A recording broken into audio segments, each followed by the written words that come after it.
Cidade de Clermont-Ferrand, França. Dois irmãos sem qualquer experiência em negócios e vendas, vindos de uma família muito pobre e trabalhadora, precisam ajudar a mãe a recuperar uma empresa do avô que não ia nada bem. Naquele momento, estava a ponto de fechar as portas.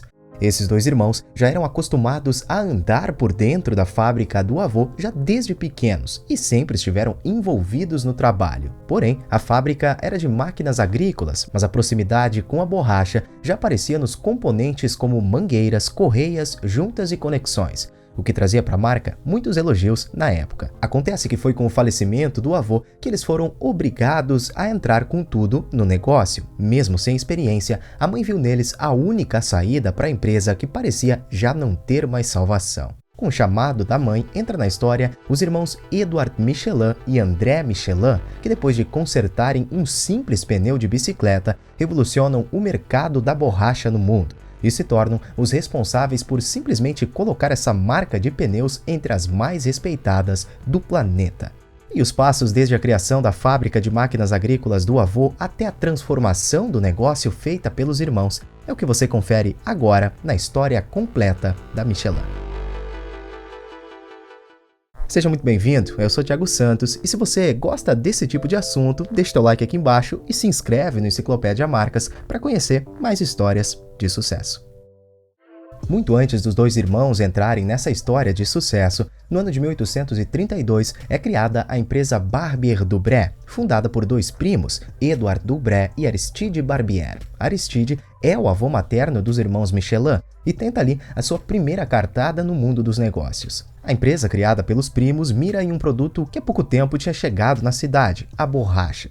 Entre os primeiros produtos que eram fabricados pela Barbier Dubré estão pequenas bolas de borracha rígida, utilizadas nas mesas de bilhar. Na época, a ideia era competir com as já conhecidas e tradicionais bolas de marfim, que eram muito mais caras, e esse era o ponto onde os primos queriam ganhar terreno, disponibilizando um produto de menor custo.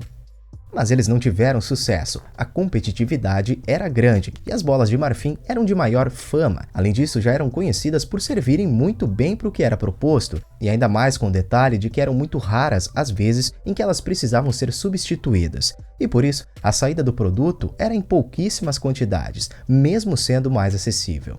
Nesse momento, os primos precisavam dar um novo norte ao negócio. Juntando o que cada um tinha de dinheiro, eles migraram para o ramo das máquinas agrícolas. Esse outro mercado vinha ganhando muito terreno naquela época. Os dois dividiram as tarefas. Edward era o responsável por cuidar da parte da produção, enquanto Aristide ficava com as vendas e a promoção. O negócio realmente deu uma guinada. Rapidamente, eles começaram a ser conhecidos não só na França, como eles participavam frequentemente de feiras e exposições internacionais, as máquinas da Barbier Dubré ganharam destaque em vários países. Tudo isso principalmente pela grande quantidade de componentes de borracha que existiam nos aparelhos. Condutores, mangueiras e juntas funcionavam muito bem nas máquinas produzidas por eles. Com bom funcionamento e destaque no mercado, Edward e Aristide estavam alcançando o que tinham desejado, mas o destino foi cruel. Nos anos de 1863 e 1864, os dois fundadores faleceram em sequência, trazendo junto com esse acontecimento tempos sombrios para a empresa que vinha em constante crescimento. Coube a Adèle Barbier assumir o controle das atividades. Adèle era filha do fundador Aristide Barbier e era casada com Jules Michelin, ambos pais dos irmãos André e Edouard Michelin. Adèle teve parte importante para que as operações da empresa continuassem. Foi ela que se manteve firme e sempre acreditou muito no futuro da borracha. Mas com os credores fazendo pressão constantemente e a empresa não tendo mais nenhum dos fundadores que eram muito respeitados, a época era ruim. A cada ano que passava, as dívidas aumentavam e tudo estava perto de fechar as portas. A única saída era chamar os filhos para que tentassem, de alguma forma, reerguer o negócio.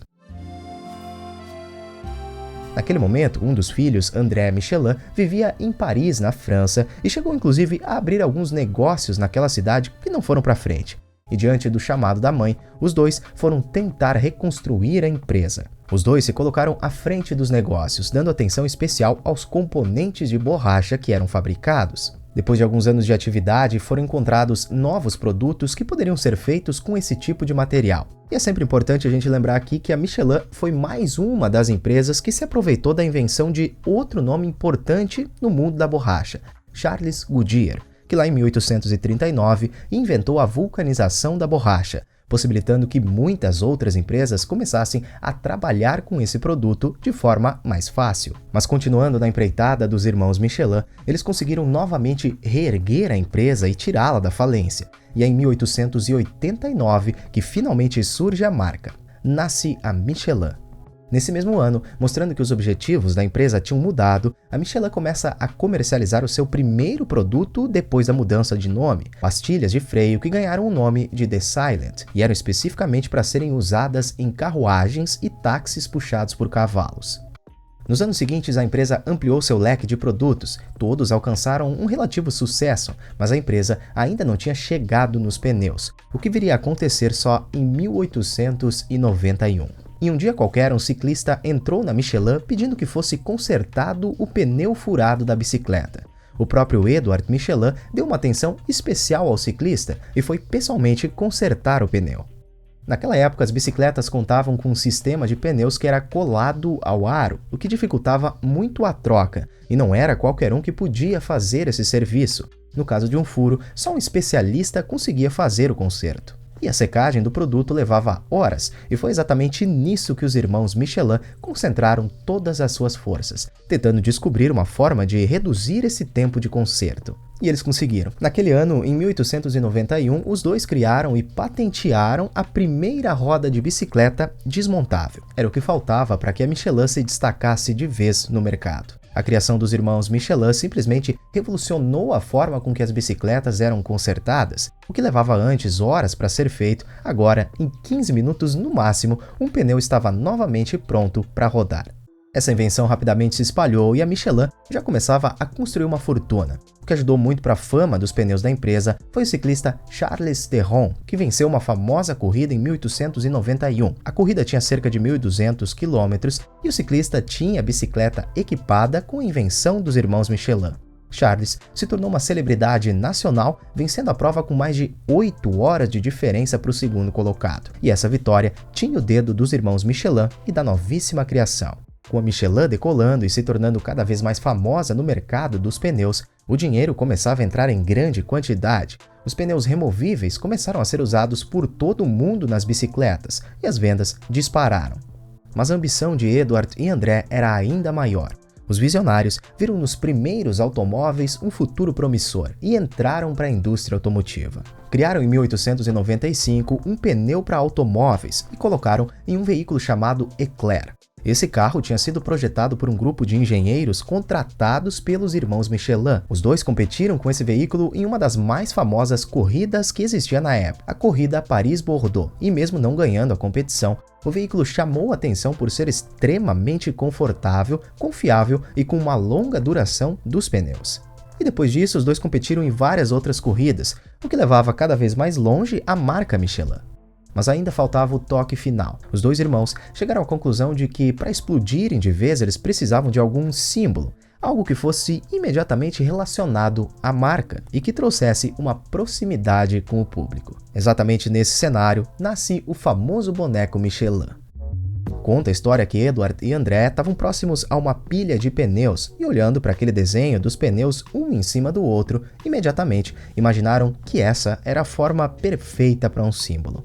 Relataram essa ideia para Marius Rosion, que era um desenhista e cartunista famoso na época. Foi ele que colocou no papel os primeiros rabiscos do boneco. Esse amontoado de pneus deu origem ao Bibendum, que é o nome do boneco. Muita gente nem conhece esse nome porque no popular ele é sempre chamado simplesmente de boneco da Michelin.